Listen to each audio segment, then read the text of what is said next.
Jadi Rasulullah itu dulu itu sering memelihara kambing, bahkan mengembala domba.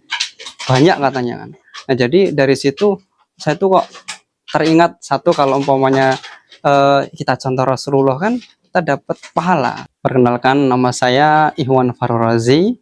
Alamat saya di Dusun Kalangan 1, Desa Rejo Agung, Kecamatan Tigineneng, Kabupaten Pesawaran.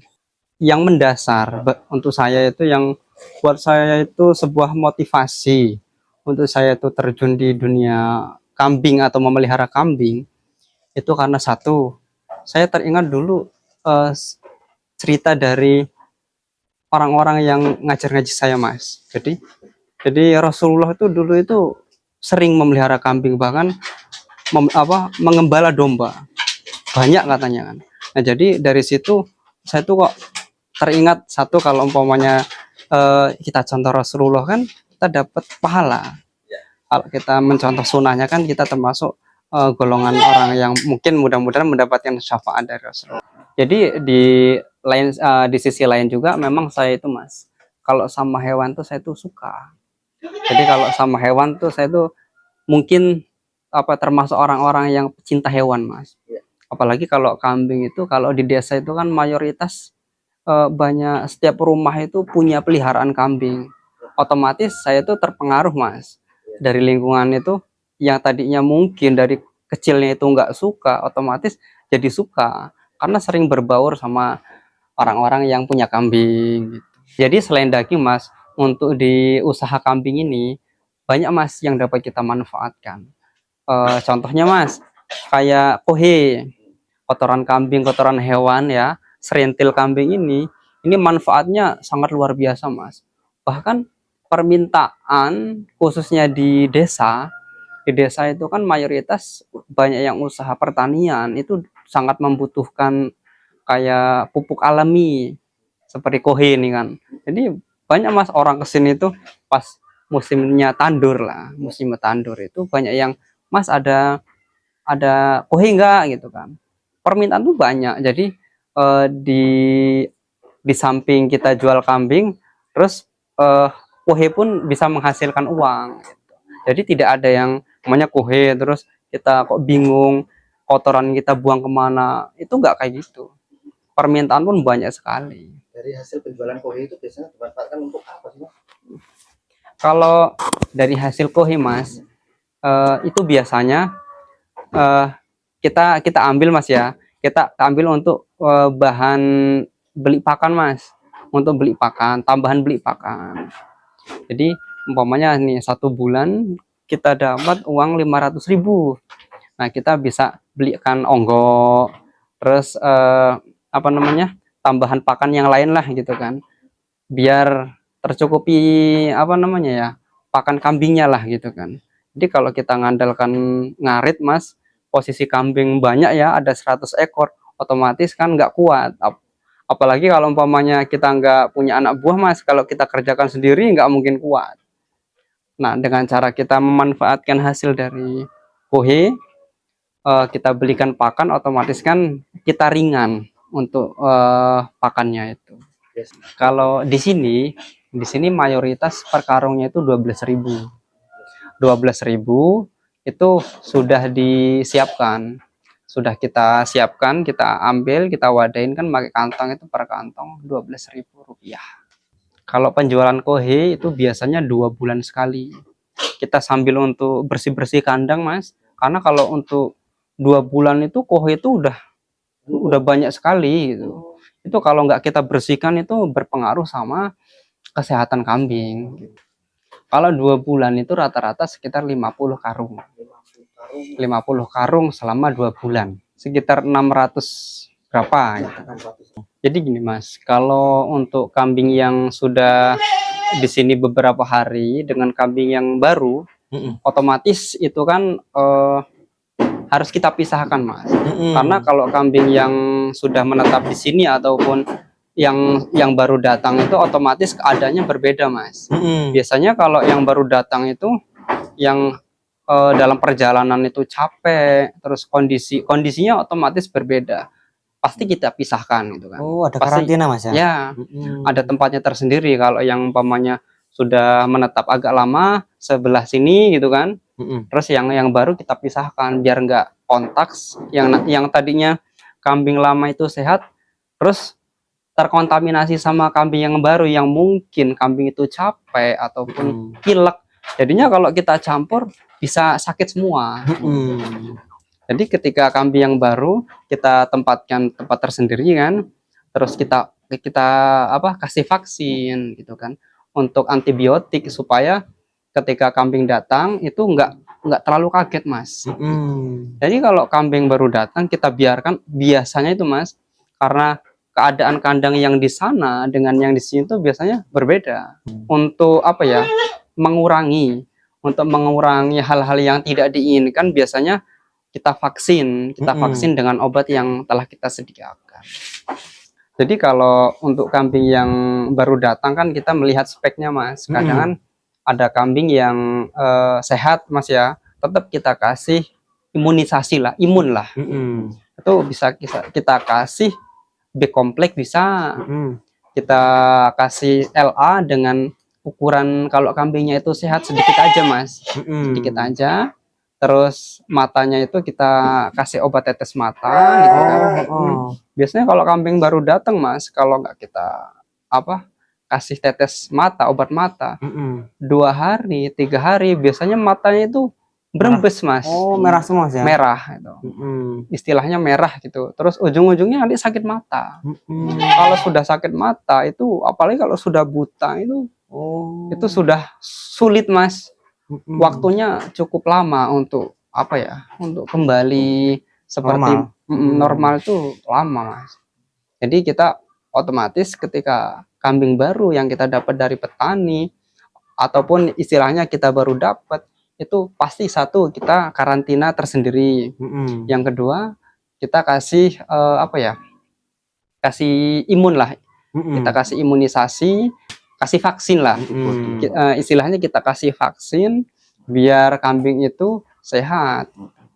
Apalagi kalau kita ambil kambing dengan kondisi mungkin di sana itu biasanya batuk Mas, batuk, pilek gitu kan. Kita beli kan karena kita cocok harga, kita ambil, kita beli, kita bawa ke kandang. Nah itu otomatis harus kita pisahkan biar nggak menulari ini yang lainnya yang sehat.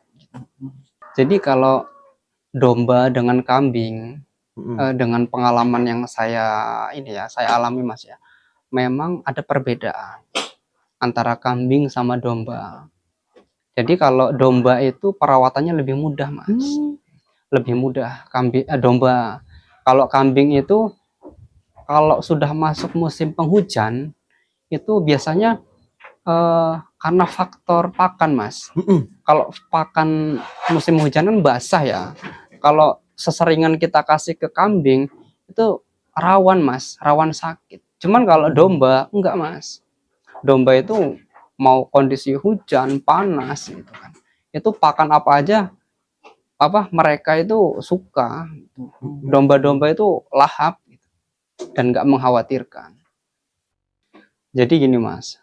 Jadi perkembangan domba lah khususnya, saya perhatikan di Lampung ini bahkan cukup pesat Mas. Jadi pertambahan atau jumlah domba itu semakin banyak Mas, karena satu, peminat orang yang memelihara domba itu sangat luar biasa. Nah sekarang itu banyak Mas, orang-orang yang memelihara domba itu kan biasanya dicukur Mas. Nah, untuk satu kan biar domba itu pertumbuhan lebih bagus, otomatis setiap 1 bulan sekali atau 2 bulan sekali domba itu kan dipotong Mas. Nah itu kadang saya tuh melihat itu alangkah sayang, itu bulu-bulu domba yang dicukur, yang dipotong tuh hanya dibuang sia-sia. Sebenarnya kalau saya sering melihat Mas ya, mendengar dan melihat di luar sana itu, maksudnya di luar Lampung, bahkan saya melihat di channel-channel YouTube di luar negeri itu pemanfaatan bulu domba itu luar biasa Mas. Bisa dipakai untuk bahan tekstil gitu kan. Sebenarnya itu Mas, nilai ekonomisnya lumayan tinggi Mas. Mungkin karena di Lampung ini kan mungkin sumber daya manusianya kan banyak yang belum paham ke pemanfaatan seperti itu Mas. Makanya saya tuh sebenarnya ingin Mas memanfaatkan apa namanya ya, bulu domba yang dicukur, dipotong-potong itu kan, biar bisa menghasilkan ekonomis yang seperti di luar sana Mas. Nah, jadi gimana ya? Ya mungkin saya berharap lah, siapa tahu ada yang apa namanya bisa kita aja apa ya? Ya yang saya harapkan itu, saya tuh mengharap biar bisa ada yang diajak kolaborasi lah untuk pemanfaatan apa bulu domba agar biar nggak terbuang sia-sia, padahal di situ tuh memiliki suatu nilai ekonomis yang sangat tinggi gitu kan. Jadi seperti itu. Pesan untuk kawan kita Mas yang sedang beternak, yang sekarang lagi diontang-antingkan dengan pikiran yang tidak jelas, takut, wedi sak itulah Mas, itu biar semangat lagi gimana Mas untuk motivasi sampean Mas?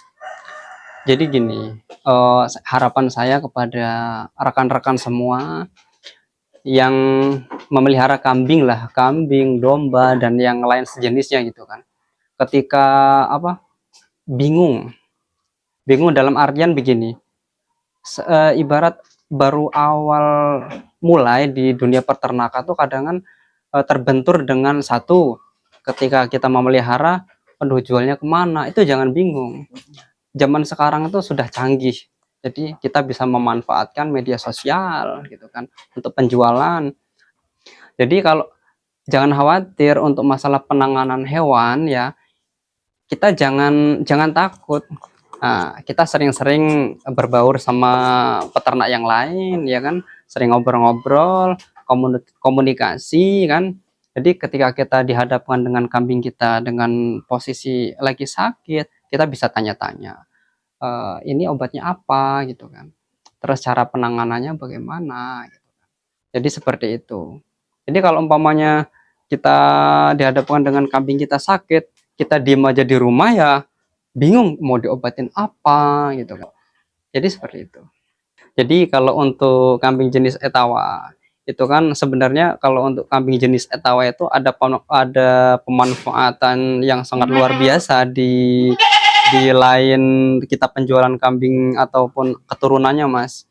Itu ada susu kambingnya itu Mas. Kalau kita dapat memanfaatkan, sebenarnya susu kambing Etawa itu nilai ekonomisnya juga lumayan Mas. Karena kandungan apa ya, kandungan protein dan sebagainya dalam kambing Etawa itu sangat luar biasa gitu kan. Jadi bisa juga Mas untuk kita berpikir ini ya, berpikir maju ke depan itu banyak peluang sebenarnya. Kalau kita umpamanya nggak mau penggemukan nih, nggak mau beternak kambing, kita bisa memelihara kambing-kambing betina Etawa yang dapat kita manfaatkan susunya. Nah, jadi dari situ, untuk kambing Etawa itu ya harapan saya itu Mas, harapan saya itu karena sebenarnya itu di desa-desa itu banyak Mas kambing Etawa yang memiliki apa ya, yang dapat kita manfaatkan Mas, air susunya itu kan. Itu banyak yang mereka itu bingung, para petani itu bingung. Ini air susu ini gimana caranya umpamanya kalau saya mau memanfaatkan kemudian saya mau jual kemana gitu kan. Jadi ada suatu ataupun pengepul-pengepul yang siap gitu kan, yang siap untuk mengelola susu Etawa yang mungkin harapan dari petani itu, petani kambing, menjadikan suatu tambahan penghasilan gitu Mas. Jadi tidak sia-sia, karena sebenarnya susu kambing itu khasiatnya luar biasa Mas. Untuk kesehatan lah, untuk kesehatan bisa jantung, paru-paru, bahkan ketimbang kita mengkonsumsi obat-obat yang mungkin kadar kimianya tinggi Mas. Kita dengan cara mengkonsumsi susu kambing sebenarnya itu sangat luar biasa khasiatnya Mas. Itu apalagi kalau kita rutin mungkin 2 hari sekali atau 1 hari sekali 1 gelas itu kan, itu untuk kesehatan masyarakat itu sangat luar biasa.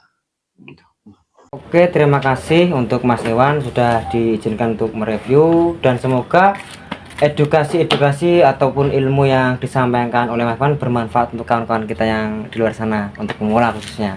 Nah, dan semoga untuk Cah Angon Farm Bejo ini semakin jaya Mas. dan Amin. bisa bermanfaat untuk kalangan yang membutuhkan. Amin. Terima kasih dari saya, Hewan Pastor dari Metro Gebang, Lampung Timur. Salam ternak, salam ngarit.